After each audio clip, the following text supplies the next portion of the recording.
Materi adalah sesuatu yang mempunyai massa dan dapat menempati sebuah ruang. Materi berdasarkan wujudnya dapat dikelompokkan menjadi zat padat, cair, dan gas.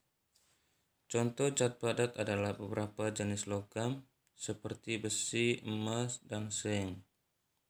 Air, minyak goreng, dan bensin merupakan contoh wujud cair. Contoh zat yang berwujud gas adalah udara, asap, dan uap air. Perhatikan tabel 3.1. Perbedaan sifat zat, padat, cair, dan gas. Perbedaan sifat zat, padat, cair, dan gas yaitu para zat padat mempunyai bentuk dan volume tertentu. Jarak antara partikel zat pada zat padat sangat rapat. Partikel-partikel zat padat tidak dapat bergerak bebas. Sedangkan pada zat cair, dia mempunyai volume tertentu tetapi tidak mempunyai bentuk yang tetap, bergantung pada media yang digunakan. Jarak antara partikel zat cair lebih renggang. Partikel-partikel zat cair dapat bergerak bebas namun terbatas. Sedangkan pada zat gas yaitu tidak mempunyai volume dan bentuk yang tertentu.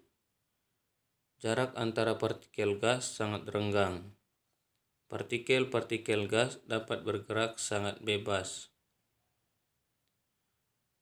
Sekarang masuk ke B, yaitu unsur senyawa dan campuran. Yang pertama, unsur. Perhatikan semua benda di sekitarmu. Ada pensil, buku, meja, kursi, pintu, jendela, pakaian, dan sebagainya. Nah, pertanyaannya, tersusun dari apakah benda-benda tersebut? Nah, jawabannya, semua benda yang ada di bumi kita tersusun dari materi. Ilmuwan menggolongkan materi berdasarkan komposisi dan sifatnya. Berdasarkan komposisinya, materi yang ada di alam dapat diklasifikasikan menjadi zat tunggal dan campuran. Perhatikan gambar berikut. Materi akan terbagi dua, yaitu zat tunggal dan campuran.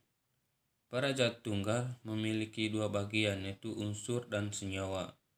Sedangkan campuran memiliki dua bagian juga, yaitu heterogen dan homogen. Pada heterogen akan terbagi menjadi koloid dan suspensi. Begitu juga dengan homogen, akan terbagi menjadi larutan. Para ahli kimia juga menggunakan simbol atau lambang untuk menunjukkan perbedaan antara unsur kimia yang satu dengan yang lain. Ahli kimia sudah menemukan unsur sejak abad ke-9 dan unsur secara bertahap terus berkembang sampai abad ke-20. Unsur di alam dapat dibagi menjadi dua jenis, yaitu unsur logam dan non-logam. Contoh, unsur logam adalah besi, emas, dan seng.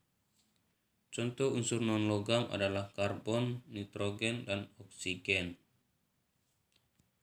Tabel 3.2. Unsur logam dan lambangnya. Para unsur logam dan lambangnya memiliki nama Latin, nama Indonesia, dan lambang. Pada nama Latin, pada nomor 1 yaitu aluminium. Kalau dibahasa Indonesia-kan aluminium. Lambangnya Al. Sedangkan pada nomor 2, nama Latin yaitu arum. Nama Indonesianya yaitu emas dan lambang AU. Pada nomor 3 yaitu argentum. Dan kalau dibahasa Indonesia-kan yaitu perak dan lambang AG. Begitu juga sampai ke nomor 9. Perhatikan tabel 3.3 yaitu unsur non-logam dan lambangnya. Para unsur non-logam memiliki nama Latin, nama Indonesia, dan lambang. Pada nomor 1 kita bisa melihat yaitu oksigen. Kalau dibahasa Indonesia kan yaitu oksigen dan lambang O. Nah, pada nomor kedua, nama latinnya itu hidrogen dan nama Indonesianya itu hidrogen dan lambang H. Pada nomor 3 yaitu kalau di nama latinnya karbon, kalau di bahasa Indonesia kan karbon dan lambang C. Pada nomor 4 bahasa latinnya sulfur dan nama Indonesianya itu belerang dan lambang S. Pada nomor 5 yaitu fosfor, kalau di bahasa Indonesia kan yaitu fosfor dan lambang P. Pada nomor 6 nama latin nitrogen, kalau di bahasa Indonesia kan nitrogen dan lambang N. Begitu juga nomor 7 yaitu lodium, kalau di bahasa Indonesia kan lodin dan lambang I. Cara pemberian lambang unsur menurut Berzelius adalah sebagai berikut. Yang pertama, setiap unsur dilambangkan dengan satu huruf, yaitu huruf awal dari nama latinnya. Yang kedua, huruf awal ditulis dengan huruf kapital atau huruf besar. Dan yang ketiga, untuk unsur yang memiliki huruf awal sama, diberikan satu huruf kecil dari nama unsur tersebut. Contoh, karbon, kalau di bahasa Latin, nama latinnya carbon, dilambangkan dengan C. Kalsium, nama latinnya itu kalsium, dilambangkan dengan Ca. Unsur logam dan non-logam memiliki perbedaan sifat fisika dan kimia. Berikut perbedaan fisika unsur logam dan non-logam. Nah, perbedaan fisika antara unsur logam dan non-logam yaitu pada unsur logam berwujud padat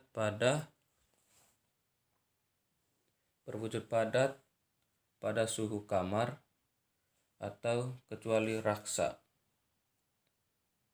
Dan yang kedua, dapat ditempat dan dapat direnggang.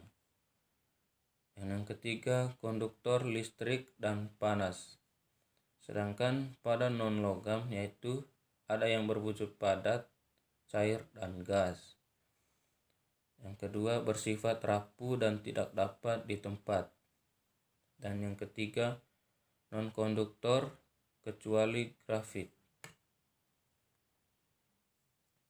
Yang ke B, senyawa. Senyawa dalam kehidupan sehari-hari kita sering menggunakan air atau H2O,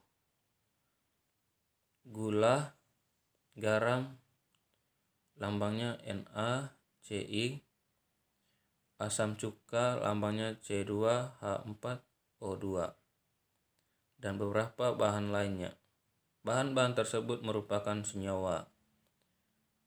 Molekul merupakan bagian terkecil dari suatu senyawa. Dapat dijelaskan bahwa senyawa merupakan zat tunggal atau murni yang dapat diuraikan menjadi dua atau lebih zat yang lebih sederhana dengan proses kimia biasa. Yang ke C, campuran.